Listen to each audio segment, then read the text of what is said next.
नमस्कार दोस्तों, आपका हमारे चैनल हिंदू कथा सागर में हार्दिक स्वागत है।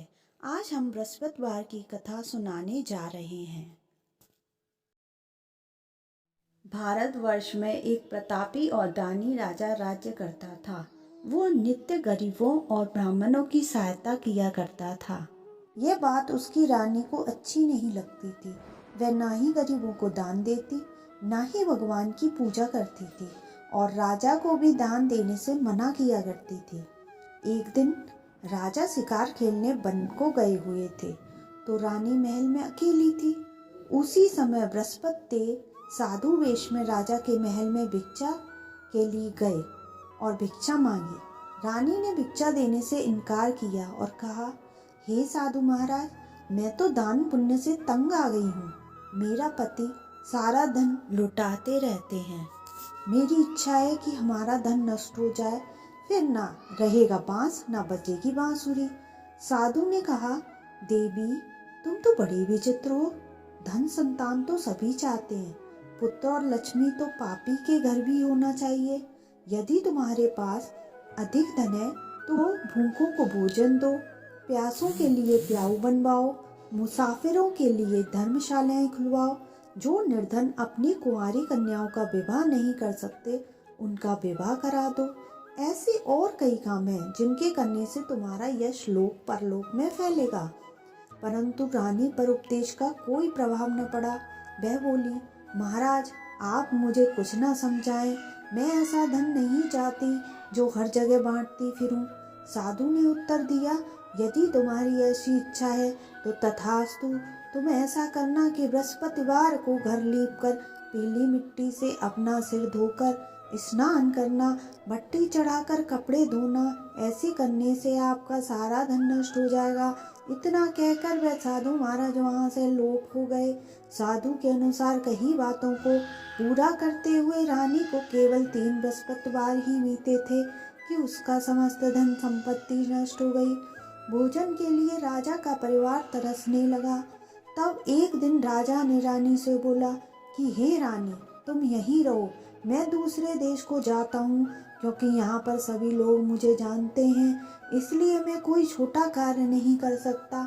ऐसा कहकर राजा परदेश चला गया। वहाँ वह जंगल से लकड़ी काट कर लाता और शहर में बेचता। इस तरह वह अपना जीवन व्यतीत करने लगा। इधर राजा के परदेश जाते ही रानी और दासी दुखी रहने लगी। एक बार जब रानी और दासी को 7 दिन तक बिना भोजन के रहना पड़ा, तो रानी ने अपनी दासी से कहा, हे दासी, पास ही के नगर में मेरी बहन रहती है, वह बड़ी धनवान है।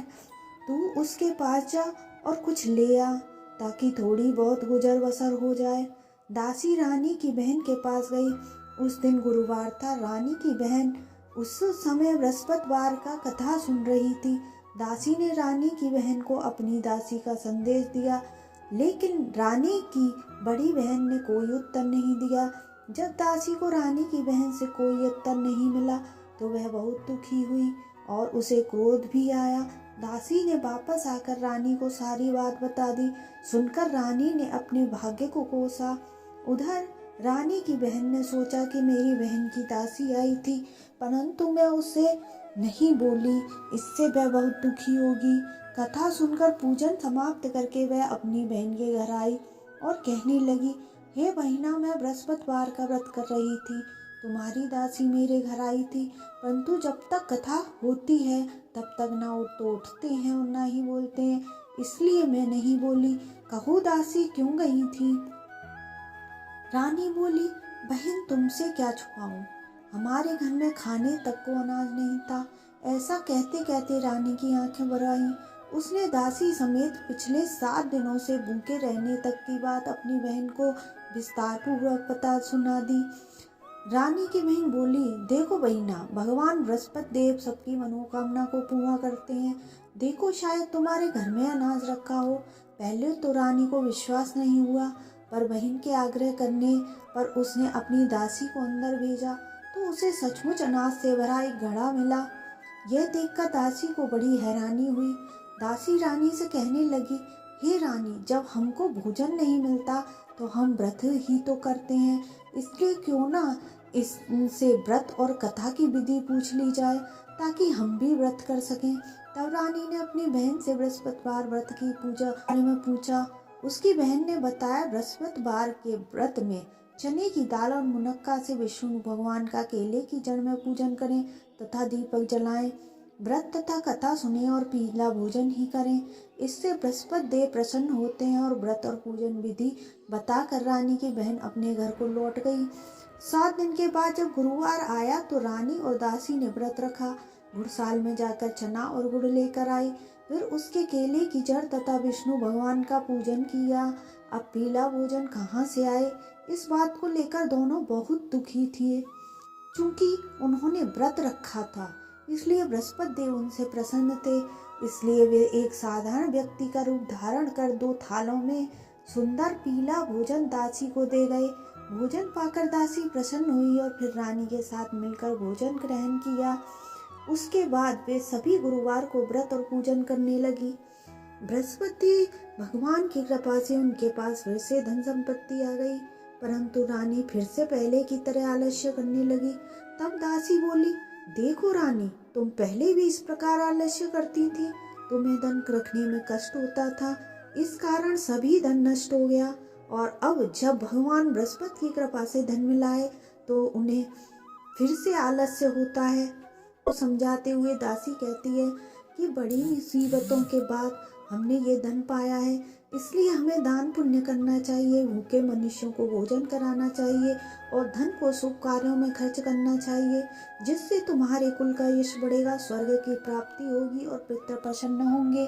दासी की बात मानकर रानी अपने धन शुभ कार्यों में खर्च करने लगी, जिससे पूरे नगर में उसका यश फैलने लगा। एक दिन राजा दुखी होकर जंगल में एक पेड़ के नीचे आसन जमा कर बैठ गया। वह अपनी दशा को याद करके व्याकुल होने लगा। बृहस्पतिवार का दिन था। एकाएक उसने देखा कि निर्जन वन में एक साधु प्रकट हुए। वह साधु वेश में स्वयं बृहस्पति देव थे। लकड़हारे के सामने आकर बोले, हे लकड़हारे, इस सुनसान जंगल में तू चिंतामग्न क्यों बैठा है? लकड़हारे ने दोनों हाथ जोड़कर प्रणाम किया और उत्तर दिया, महात्मा जी, आप सब कुछ जानते हैं, मैं क्या कहूँ। यह कहकर रोने लगा और साधु को अपनी आत्मकथा सुनाई। महात्मा जी ने कहा, तुम्हारी स्त्री ने बृहस्पतिवार के दिन बृहस्पति देव का अपमान किया है, इसके कारण रुष्ट होकर उन्होंने तुम्हारी यह दशा कर दी है।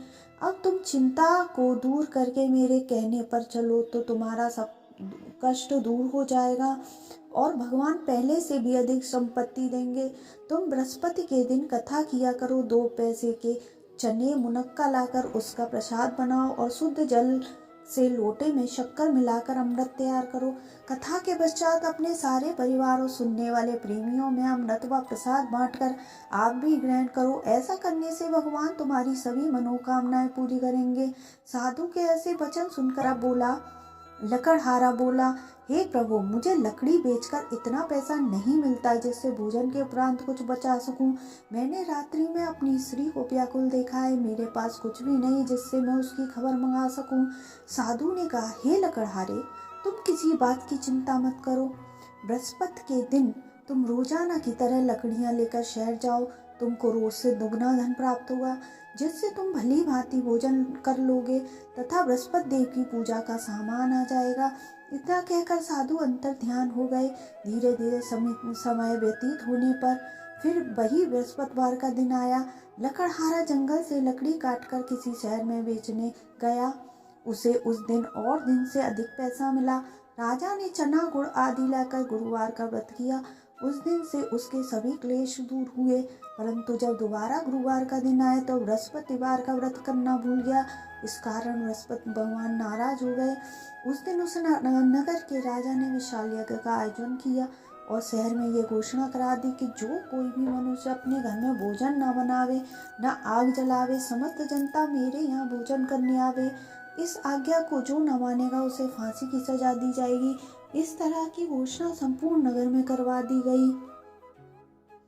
राजा की आज्ञा अनुसार शहर के सभी लोग भोजन करने गए, लेकिन लकड़हारा कुछ देर में से पहुंचा, इसलिए राजा को उसको अपने साथ घर ले गया और ले जाकर भोजन करा रहे थे तो रानी की दृष्टि उसकी खूंटी पर पड़ी, जिस पर उसका हार लटका हुआ था।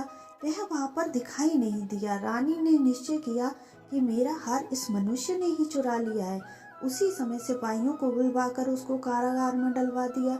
जब लकड़हारा कारागार में पड़ गया और बहुत दुखी होकर विचार करने लगा कि ना जाने कौन से पूर्व जन्म के कर्म से मुझे ये दुख प्राप्त हुआ है, और उसी साधु को याद करने लगा जो कि जंगल में मिला था। उसी समय तत्काल बृहस्पति देव साधु के रूप में प्रकट हुए और उसकी दशा को देखकर कहने लगे, अरे मूर्ख, तूने बृहस्पति देव की कथा नहीं करी, इस कारण तुझे दुख प्राप्त हुआ है। अब चिंता मत कर, बृहस्पतिवार के दिन कारागार के दरवाजे पर 4 पैसे पड़े मिलेंगे, उनसे तू बृहस्पति देव की पूजा करना, तेरे सभी कष्ट दूर हो जाएंगे। बृहस्पति के दिन उसे 4 पैसे मिले। लकड़हारे ने कथा कही। उसे रात्रि को बृहस्पति देव ने उस नगर के राजा को स्वप्न में कहा, हे राजा, तुमने जिस आदमी को कारागार में बंद कर दिया है वह निर्दोष है, वह राजा है, उसे छोड़ देना। रानी का हार उसी खूंटी पर लटका है, अगर तू ऐसा नहीं करेगा तो मैं तेरे राज्य को नष्ट कर दूंगा। इस तरह रात्रि के स्वप्न को देखकर राजा प्रातःकाल उठा और खूंटी पर हार देखकर लकड़हारे को बुलाकर क्षमा मांगी तथा लकड़हारे के योग्य सुंदर वस्त्र आभूषण देकर विदा कर दिया। बृहस्पति देव की आज्ञा अनुसार लकड़हारा अपने नगर को चल दिया। राजा जब अपने नगर के निकट पहुंचा तो उसे बड़ा आश्चर्य हुआ। नगर में पहले से अधिक बाग, तालाब, कुएं और बहुत सी धर्मशाला, मंदिर आदि बन गई हैं। राजा ने पूछा, ये किसका बाग और धर्मशाला है? तब नगर के सब लोगों ने कहा कि ये सब रानी और बांदी के हैं। तो राजा को आश्चर्य हुआ और गुस्सा भी आया। जब रानी ने यह खबर सुनी कि राजा आ रहे हैं तो उन्होंने बांदी से कहा कि हे दासी, देखो राजा हमको कितनी बुरी हालत में छोड़ गए थे, हमारी ऐसी दशा देखकर वे लौट ना जाएं, इसलिए तू दरवाजे पर खड़ी हो जा। आज्ञानुसार दासी दरवाजे पर खड़ी हो गई। राजा आए तो उन्हें अपने साथ लेवा लाई। जब राजा ने क्रोध करके अपनी रानी से पूछा कि ये धन तुम्हें कहाँ से प्राप्त हुआ, तब उन्होंने कहा, हमें ये धन सब बृहस्पति देव के इस व्रत के प्रभाव से प्राप्त हुआ है। राजा ने निश्चय किया कि 7 रोज बाद तो सभी बृहस्पति देव का पूजन करते हैं, परंतु मैं प्रतिदिन दिन में 3 बार कहानी और रोज व्रत किया करूँगा। अब हर समय राजा के दुपट्टे में चने की दाल बंधी रहती और दिन में 3 बार कहानी कहता। एक रोज राजा ने विचार किया कि चलो अपनी बहन के यहाँ हो आवें। इस तरह निश्चय कर राजा घोड़े पर सवार हुआ अपनी बहन के यहाँ चल दिए। मार्ग में उसने देखा कि कुछ आदमी एक मुर्दे को लिए जा रहे हैं। उन्हें रोककर राजा ने कहा, अरे भाइयों, मेरी बृहस्पति देव की कथा सुन लो। हमें बोले, लो हमारा तो आदमी मर गया है, इसको अपनी कथा की पड़ी है। परंतु कुछ आदमी बोले, अच्छा कहो, हम तुम्हारी कथा सुनेंगे। मनुष्य उठ खड़ा हो गया। आगे मार्ग में उससे एक किसान खेत में हल चलाता मिला। राजा ने उसे देख और उससे बोले, अरे भैया, तुम मेरी बृहस्पति देव की कथा सुन लो। किसान बोले, जब तक मैं तेरी कथा सुनूंगा तब तक मैं 4 हरैया जोत लूंगा, जा अपनी कथा किसी और को सुनाना। इस तरह राजा आगे चलने लगा। राजा के हटते ही बैल पछाड़ खाकर गिर गए तथा किसान के पेट में बड़ी जोर का दर्द होने लगा।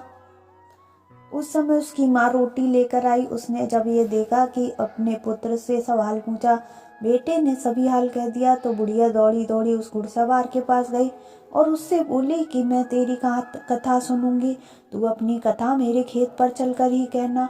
राजा ने बुढ़िया के खेत पर जाकर कथा कही, जिसके सुनते ही वह बैल उठ खड़े हुए तथा किसान के पेट का दर्द बंद हो गया। राजा अपनी बहन के घर पहुंचा। बहन ने भाई की खूब मेहमानी की। दूसरे रोज प्रातःकाल राजा जागा तो वह देखने लगा कि सब लोग भोजन कर रहे हैं। राजा ने अपनी बहन से कहा, ऐसा कोई मनुष्य है जिसने भोजन नहीं किया हो? मेरी बृहस्पति देव की कथा सुन ले। बहन बोली, भैया, यह देश ऐसा है कि पहले यहाँ भोजन करते हैं, बाद में अन्य कोई काम करते हैं। अगर कोई पड़ोस में हो तो देखाऊं। वह ऐसा कहकर देखने चली गई, परंतु उससे कोई ऐसा व्यक्ति नहीं मिला जिसने भोजन न किया हो। अतः वह एक कुम्हार के घर गई जिसका लड़का बीमार था। उसे मालूम हुआ कि उसके यहाँ 3 रोज से किसी ने भोजन नहीं किया। रानी ने अपने भाई की कथा सुनने के लिए कुम्हार से कहा। वह तैयार हो गया। राजा ने जाकर बृहस्पतिवार की कथा कही। जिसको सुनकर लड़का ठीक हो गया। अब तो राजा की प्रशंसा होने लगी। एक रोज राजा ने अपनी बहन से कहा कि बहन, हम अपने घर को जाएंगे, तुम भी तैयार हो जाओ। राजा की बहन ने अपनी सास से कहा।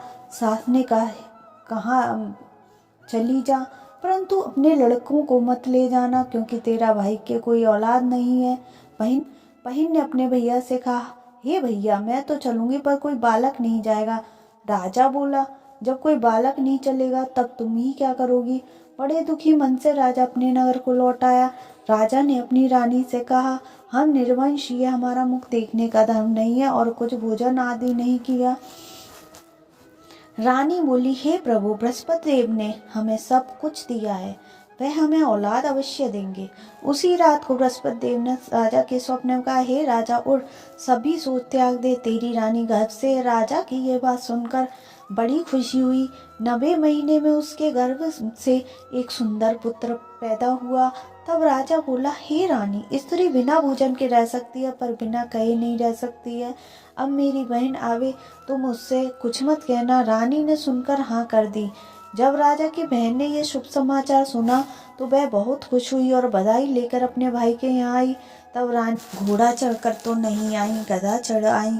रानी की बहन बोली, भाभी, मैं इस प्रकार न कहती तो तुम्हें औलाद कैसे मिलती। बृहस्पति देव ऐसे ही हैं, जिसकी मन में मनोकामना है सभी को पूर्ण करते हैं। जो सद्भावना पूर्वक बृहस्पति देव का व्रत करता है अथवा कथा पढ़ता है अथवा सुनता है, दूसरों को सुनाता है, बृहस्पति देव उसी की सभी मनोकामना पूर्ण करते हैं। बोलो बृहस्पति देव की जय। बोलो विष्णु भगवान की जय। भगवान बृहस्पति देव उसकी सदैव रक्षा करते हैं। संसार में जो मनुष्य सद्भावना से भगवान जी की पूजन व्रत सच्चे हृदय से करते हैं तो उनकी सभी मनोकामना पूर्ण करते हैं। जैसी सच्ची भावना से रानी और राजा ने उनकी कथा का गुणगान किया तो उनकी सभी इच्छाएं बृहस्पति देव जी ने पूर्ण की।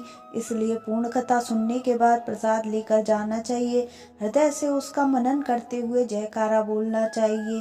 बोलो बृहस्पति देव की जय, भगवान विष्णु की जय। अगर आपको हमारी वीडियो पसंद आती है तो लाइक एंड सब्सक्राइब अवश्य ही करें। धन्यवाद।